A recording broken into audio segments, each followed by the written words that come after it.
Bueno, pues bienvenidos al curso de Desigualdad y Cooperación al Desarrollo en su 25 aniversario. Mi nombre es Inmaculada Urraca y voy a dar paso al módulo 3, que se llama La desigualdad en el mundo y la rudeza de las naciones. En la sesión de hoy es referida a la desigualdad y se ha denominado una aproximación sociológica y filosófica a la desigualdad, en la que nos acompañará César Rendueles. César Rendueles es filósofo y sociólogo, actualmente profesor de sociología en la Universidad Complutense de Madrid. Y buenos días, César. Buenos días. Una pregunta que le voy a hacer es si es verdad que hay quien se esfuerza más y quien se esfuerza menos, y eso es, por tanto, lo que provoca las desigualdades, haciendo, por tanto, que éstas se consideren merecidas, o, por el contrario, si hay que cuestionar esta supuesta igualdad de oportunidades y, por tanto, el origen de esa desigualdad se debe a que el punto de partida es desigual, la igualdad de oportunidades es un mito, ¿o qué opina usted? Bueno, las élites económicas y políticas y sociales siempre han defendido sus privilegios como el resultado de algún mérito superior. Esto no es nuevo, siempre ha pasado así, ¿no? Lo que ha ido cambiando es la naturaleza de esos méritos que se alegaban como justificación del privilegio. Pues en cierto momento ese mérito pudo ser la gracia de Dios o superiores habilidades militares, en otros momentos ha sido la capacidad de liderazgo, la mayor inteligencia, pero siempre los grupos que ocupan la cúspide de una sociedad han intentado justificar como algo merecido ese privilegio. De hecho, realmente, si tuviéramos que traducir la palabra aristocracia sin utilizar sin utilizar un prefijo griego, pues seguramente una excelente traducción sería meritocracia, ¿no? Meritocracia es una buena traducción de aristocracia. Es verdad que la idea de igualdad de oportunidades es un eslogan que suena bien. Es difícil, ¿no?, en nuestra sociedad de renunciar completamente a ese ideal, porque es verdad que hay muchos procesos competitivos en los que esperamos y deseamos que ese sea el criterio, la igualdad de oportunidades para seleccionar a las personas que consideramos más adecuadas para un puesto, ¿no? Otra cosa diferente es que ese sea algo así como el conjunto de normas que regulan los ideales de justicia de una sociedad, que es una cosa bastante diferente, ¿no?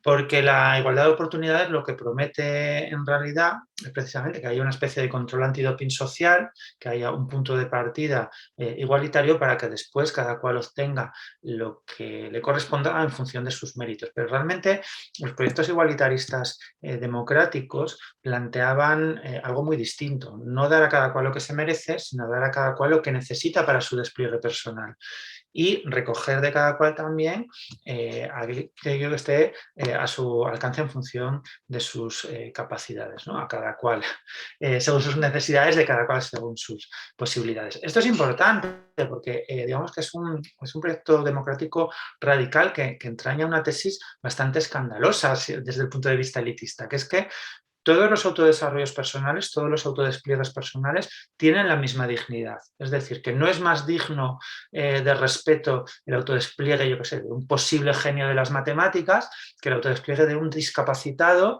que podría llegar a hablar si tiene la ayuda adecuada.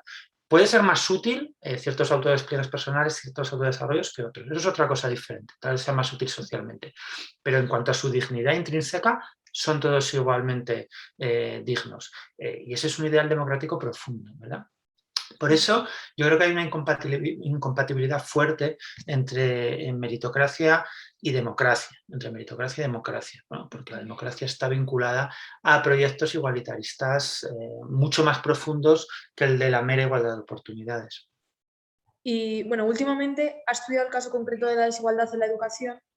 ¿Qué enseñanzas cree que podemos obtener de este estudio? Bueno, la educación se ha ido convirtiendo con el paso de los años, a medida que nuestras sociedades se hacían más y más desiguales, pues como en el último y el único reducto en el que esperamos que se dé alguna clase de proceso de igualación de las diferencias, de un cierto proceso de compresión de las desigualdades, ¿no? Es decir, no esperamos tal cosa, pues, por ejemplo, del sistema fiscal, de los impuestos, no esperamos tal cosa del mercado de trabajo, no esperamos tal cosa de las políticas culturales, no esperamos. Parece que es solo la educación donde se pueden dar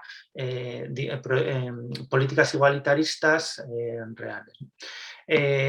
Y eso tiene dos inconvenientes, yo creo. El primero es que carga la educación con una mochila demasiado pesada. Al final parece que el resto de la sociedad renuncia a intervenir en términos igualitaristas y son los agentes educativos, estudiantes, familias y profesores los que asumen una carga completamente desproporcionada para lo que se puede hacer en un colegio, en un instituto o en una facultad. Pero en segundo lugar, por la propia naturaleza del sistema educativo, eso tiende a fortalecer el modelo de la igualdad de oportunidades, ¿no? Porque parece efectivamente que en el sistema educativo es donde se pueden debilitar la herencia del pasado, donde puede funcionar ese control antidoping, ¿no? Para que sea el mérito el que realmente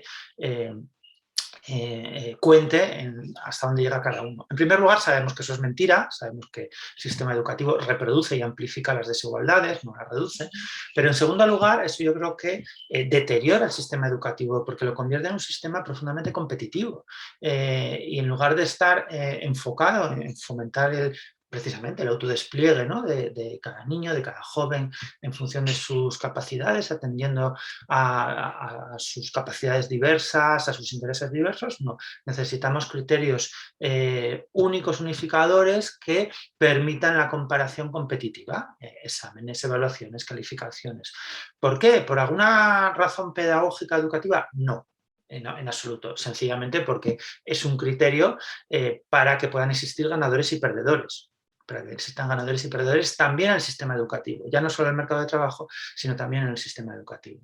Así que yo creo que no es solo que el sistema educativo sea incapaz, ¿no? de ejercer ese papel en la reducción de las desigualdades tan crucial que se le atribuye, sino que además el modelo de la igualdad de oportunidades deteriora muchísimo el sistema educativo. Y si bien ya hemos hablado de los orígenes un poco de la desigualdad, ¿cuáles cree que son los efectos que provoca la misma? O sea, ¿cuáles son los efectos que provocan esta desigualdad? Sí, es un asunto interesante porque digamos que tradicionalmente se tendía a vincular los efectos más negativos de la desigualdad, por un lado a la pobreza y la exclusión, es decir, hay unas élites que acaparan recursos, riqueza, y eso impide redistribuir esa riqueza entre otras personas que lo necesitan más. Se atribuía a la desigualdad también, con toda la razón, ¿no? Un problema de concentración política. Los ricos, las élites tienden a acaparar poder político, poder de decisión, roban soberanía a la mayoría social, ¿no? Las grandes empresas, los ricos votan sin que su voto se vea y ese voto vale más que el de los parlamentos nacionales, ¿no? Pero desde hace algunos años, no muchos en realidad, pues tal vez 15, 20 años, hemos ido descubriendo que hay otras consecuencias menos visibles de la desigualdad, pero terribles, y que tienen que ver con la desigualdad relativa, no solo con la pobreza absoluta, con la desigualdad que conduce a una situación de exclusión o de pobreza material severa, sino con la desigualdad relativa.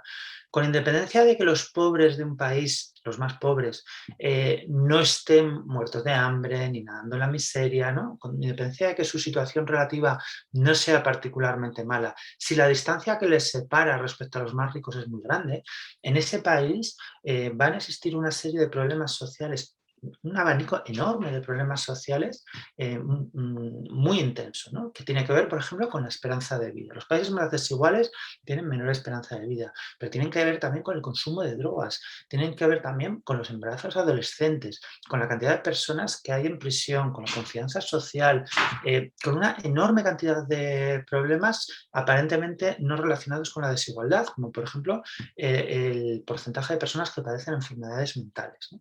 Entonces, ese ese es un descubrimiento muy, muy importante, porque nos muestra cómo la desigualdad en una sociedad deteriora la vida del conjunto de la sociedad, no solo de los que peor están. Por supuesto, deteriora más la vida de los que peor están, pero en un porcentaje menor también deteriora la vida de los que mejor están, incluso de los más ricos. Incluso de los más ricos. Esto en realidad es más intuitivo de lo que parece, ¿no?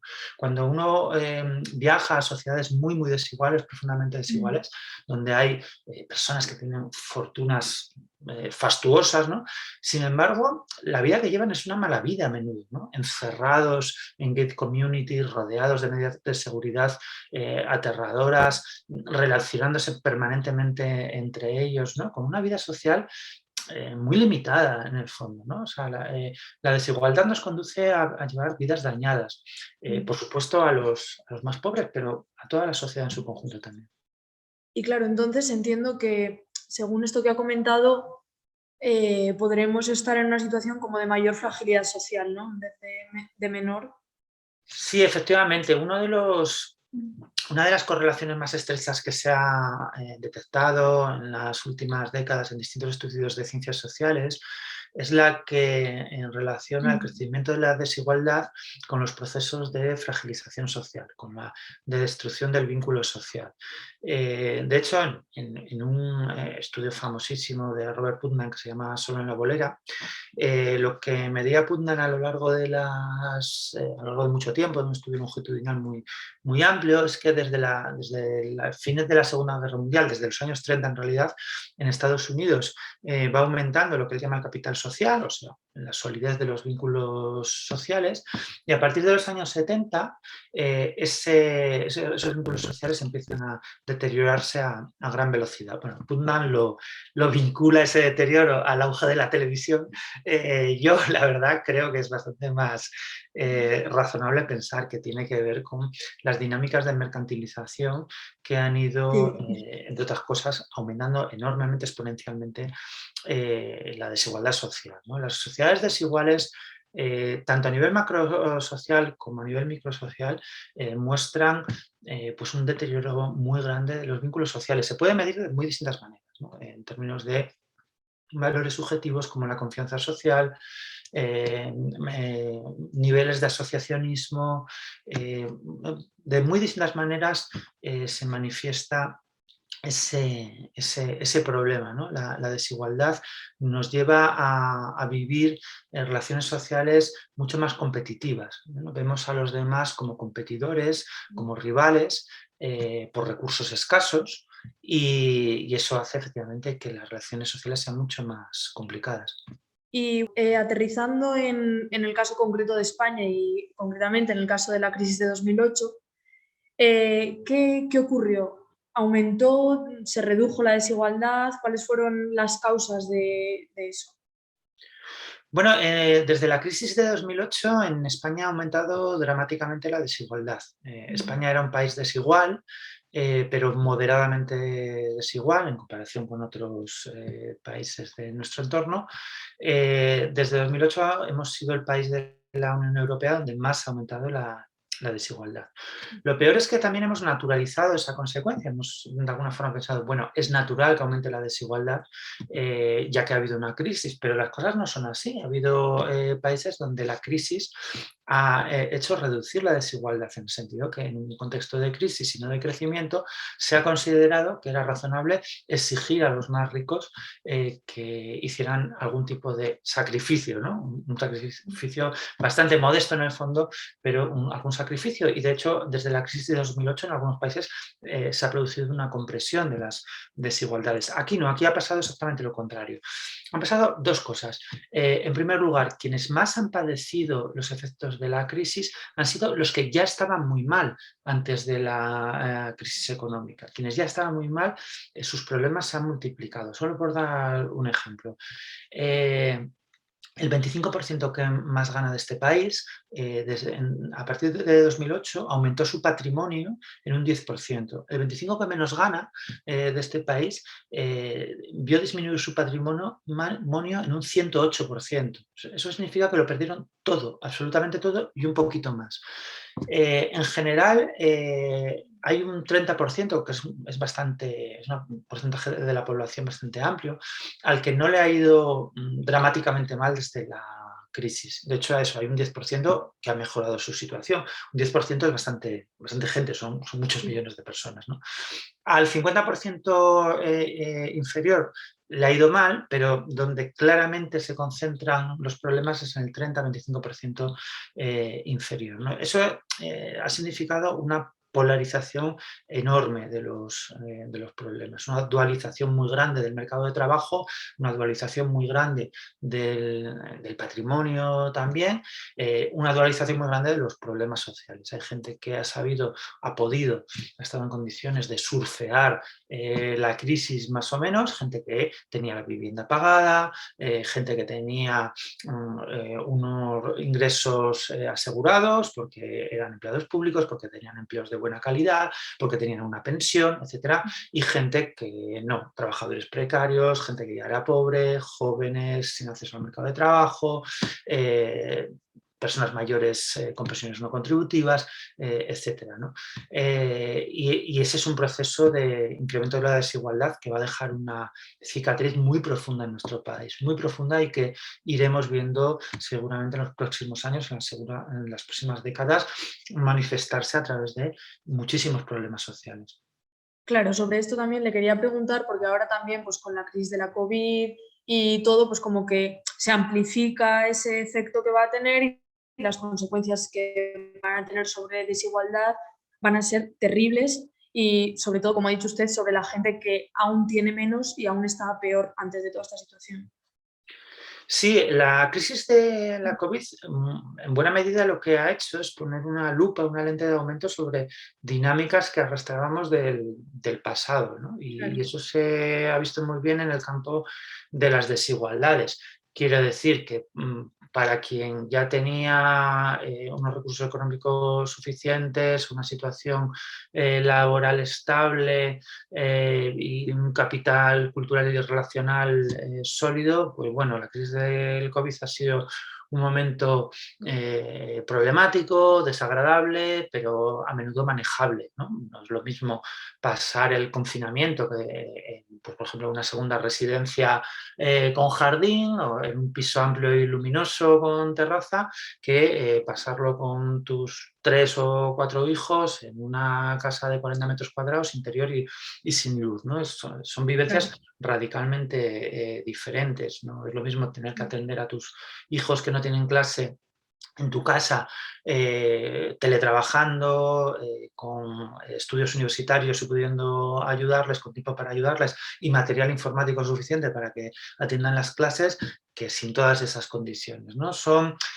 desigualdades que ya están, que ya marcan el día a día de todo el mundo antes de la COVID, que marcan, por ejemplo, los distintos resultados escolares de unos niños y de otros, o que marcan bueno, pues las distintas vivencias de nuestra cotidianidad de unas personas y de otras, pero que de alguna forma el COVID ha hecho que salten por los aires y que se muestren con una brutalidad enorme, ¿no? De repente, pues quienes estamos en condiciones de teletrabajar, hemos vivido de una manera completamente diferente a quienes tenían trabajos incompatibles con el teletrabajo. Eso podía significar la diferencia entre la vida y la muerte, entre tener que Sí. ir en metro y por tanto arriesgarte a contagiarte antes de que hubiera vacuna para ser camarera, reponedor en un supermercado o lo que sea, o poder teletrabajar en tu casa y reducir el riesgo, ¿no?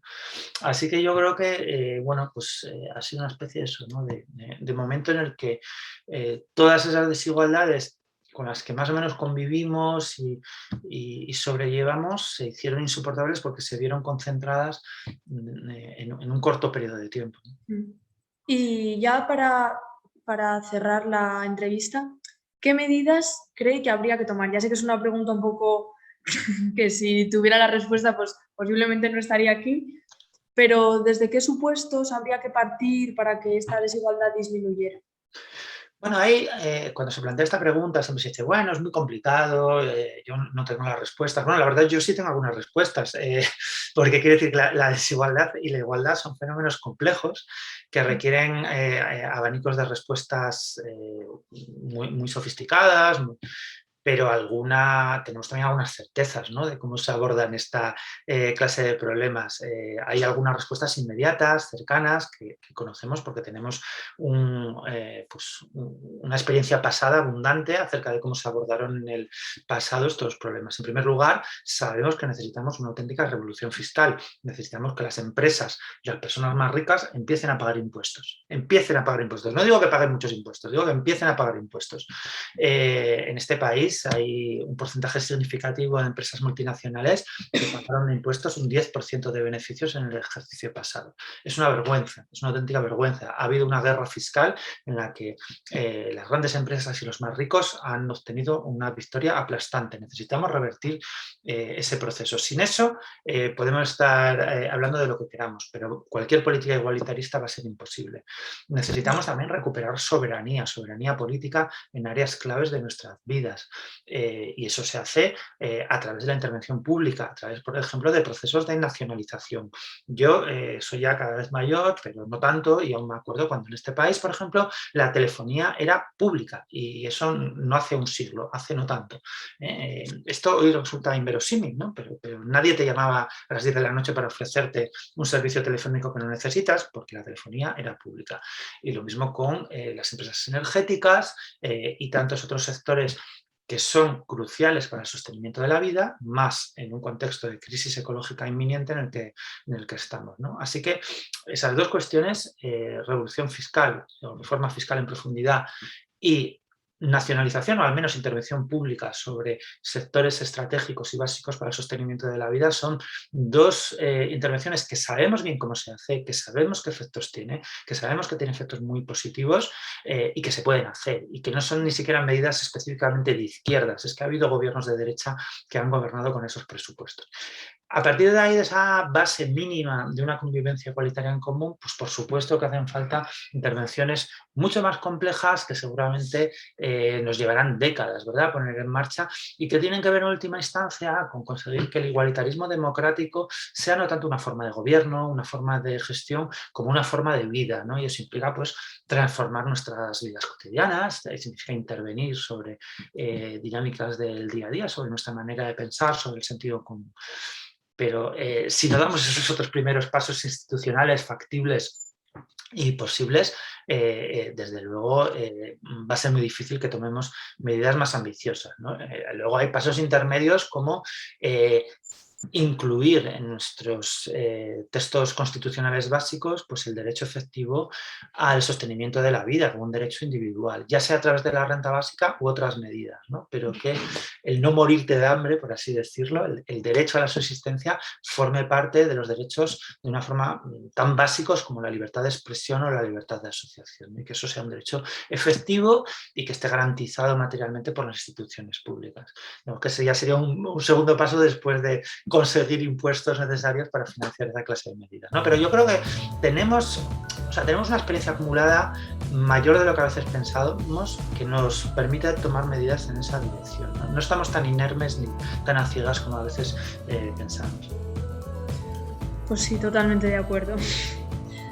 Vale, pues muchas gracias, César. Ha sido un placer enorme escucharle y haber podido entrevistarle al final. Y nada, pues muchísimas gracias. Muchísimas gracias a vosotras y nada, ha sido muy interesante la entrevista y confío en que nos veamos otra vez pronto.